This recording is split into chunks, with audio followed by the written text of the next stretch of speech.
Any Generation is the Legacy Trust UK regional programme for the North East, and it focuses specifically on shifting the way the cultural sector works with young people.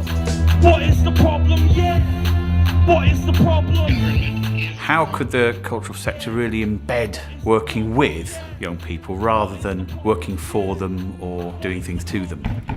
And what we mean by that is facilitating a process whereby there's a much kind of deeper and authentic engagement in decision-making processes around the imagining, the development, the rolling out, cultural processes, and of course in the making of work.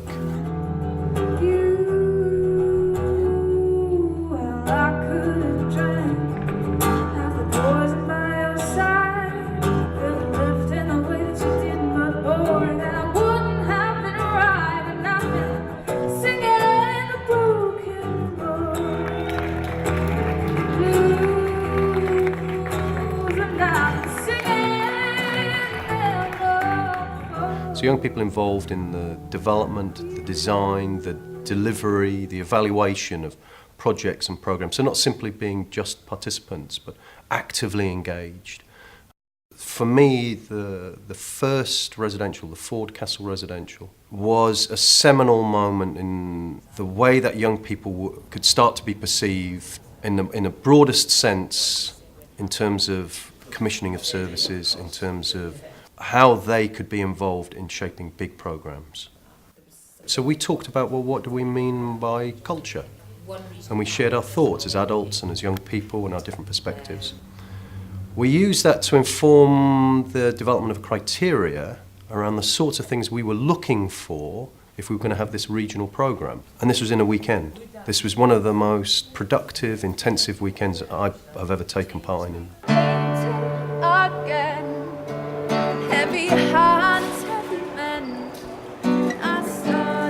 Something really good to bring young people together. An exciting thing. A great opportunity to do what we love doing.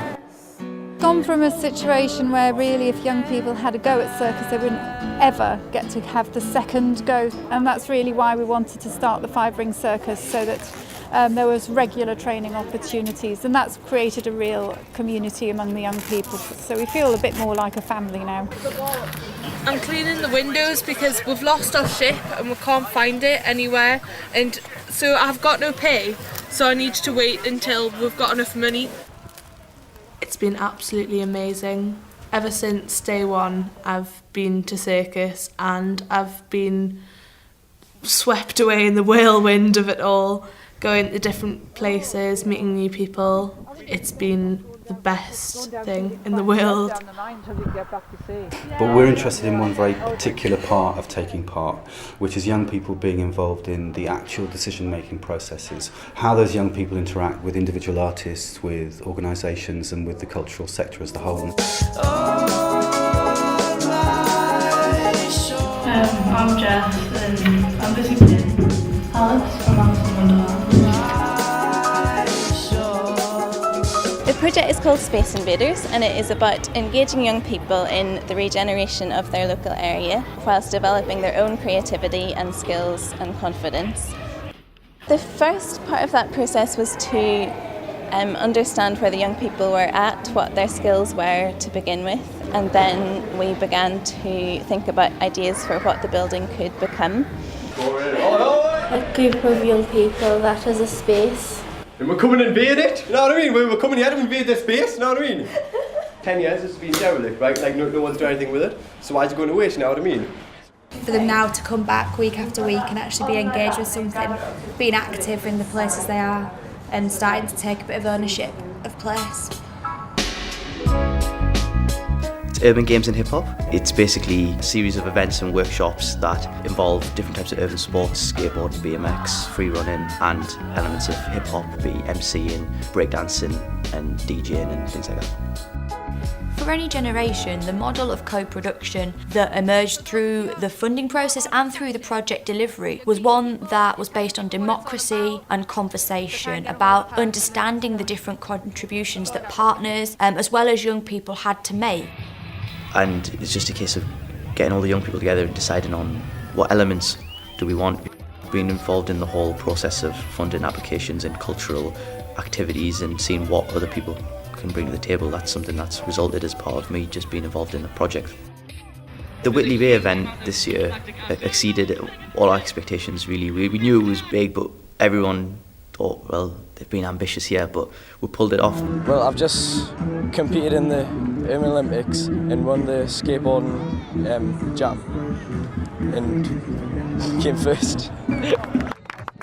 The way we've done our project, there is a strong competitive element to it. It's still a friendly element, but the competitiveness just raises aspirations for all of them. We're trying to send people back in time to the 1940s by recreating their lifestyle and the cultures and how they behaved in the 1940s by bringing young children from the northeast to an area such as this, which is Featherstone Castle, really learning about their history and their culture. Well, basically, I'm knitting, but it's pretty easy, but it's tricky at the same time because we've got to loop it twice and then it's confusing. We've been singing in a band, playing the drums and stuff like that, and on the trumpet, I think it's called. From the very beginning, it was designed to be a project for young people, by young people. We sort of made a lot of decisions about what activities we wanted. By doing that, you get an experience that's not made by adults who might not sort of be as in touch with the young people as we are. I think it's really important to have art in these kind of public spaces. This particularly is amazing for artworks. There's so much light, there's so many different types of areas. I would say that I'm at the very, very beginning of a career in curating, which sounds like it's quite simple, but actually could mean quite a few different things. So at the moment, I can just see lots of different avenues opening up, and I don't know where I'll end up. It is absolutely fantastic. And with the Cultural Innovation Fund, those emerging practitioners have worked directly with young people in a very participatory way, not just as I say, participants, but in developing and shaping their work. We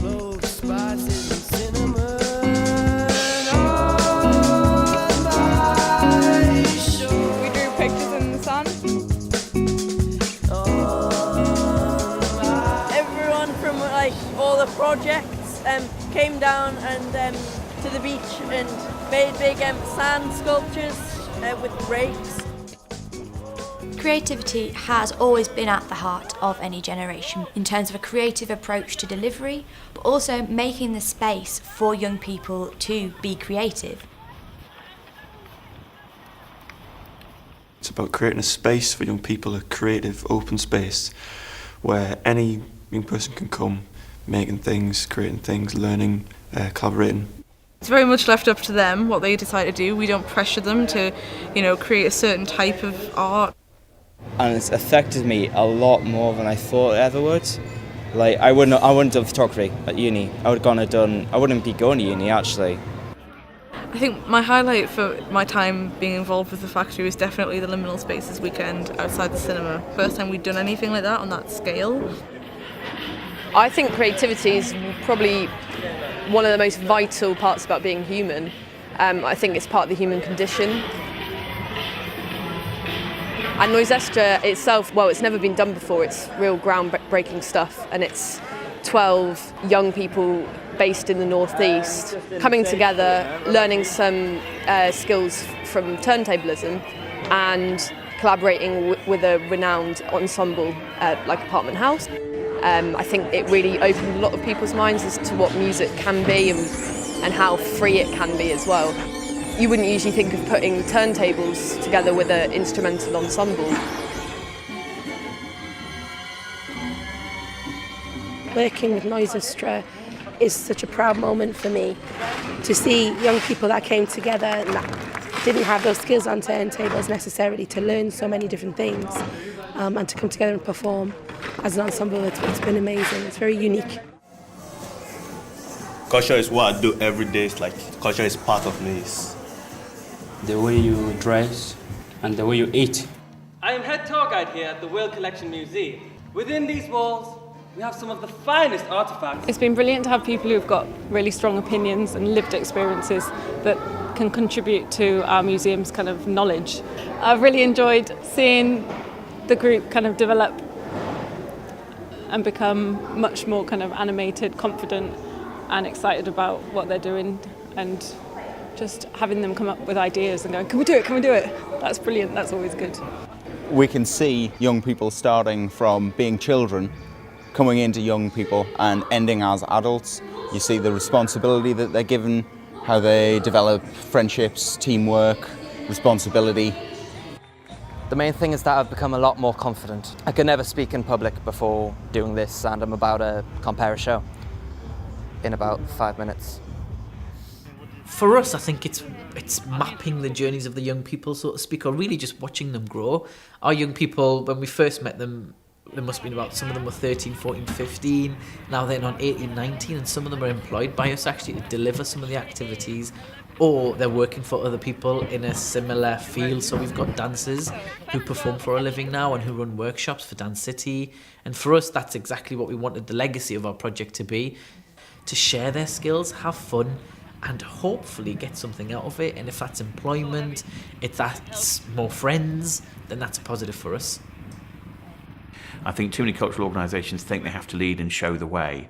And there's got to be a bit of that at the start, but it's more, for me, about what the organisations can learn from the young people and in terms of their practice as organisations and do things differently, because it's very easy, wherever you are in life, to kind of fall into ways of doing things, and you've got to challenge yourself. So I think it's a great challenge to the organisations.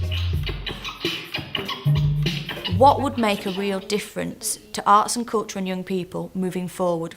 Today we're trying to create a charter which will try and encourage cultural groups to pledge to, and then they can use this to base and structure the way that they do their organisations. A lot of the things that we're discussing is attitude, and it's about shaping an ideal as opposed to shaping a business. It's the bringing together and synthesising of the learning that we've had throughout the four and a half years of the programme. I want it to really change things, and what I see as the beating heart of the Charter is a set of values to which everybody can subscribe to in one way or another. But it gives us all a common talking point, one place around a table, and when we begin that process of talking, that's when change begins to happen. Any Generation offered us a brilliant opportunity to create time and space for people to develop their practice with young people. We've developed a programme around the Urban Games that's sustainable, so we're able to still be commissioned, we're still commissioned to do workshops, we're still asked to do performances and road shows, and obviously still another event. The whole subsequent programme has absolutely demonstrated the value, the worth, the productivity, the efficiency, the effectiveness of having young people involved from the very beginning. When all this work is done, has the organisation changed? Are we better at working with young people, doing things with them rather than to them or for them? Well, over the last 4 years, we've commissioned 15 regional projects across the North East to the tune of about £1.2 million. All of that money has been allocated in co-production with young people. We've drawn in audiences over those 4 years of nearly 500,000. We've worked directly, face-to-face, with just under 20,000 young people. In terms of additional money that we've raised, we've brought in over £1 million as well. It looks like we'll continue, but I think the community that's been built now has to actually put some of the legwork in themselves. It's been the best, most life-changing experience I have ever had, and it's changed me as a person to somebody who's motivated to do as many things as I possibly can. What I hope for the future is that the Young People's Charter for Arts and Culture brings people together to create better ways of working in the future that really celebrate young people as people in the here and now, not just the artists and leaders of tomorrow.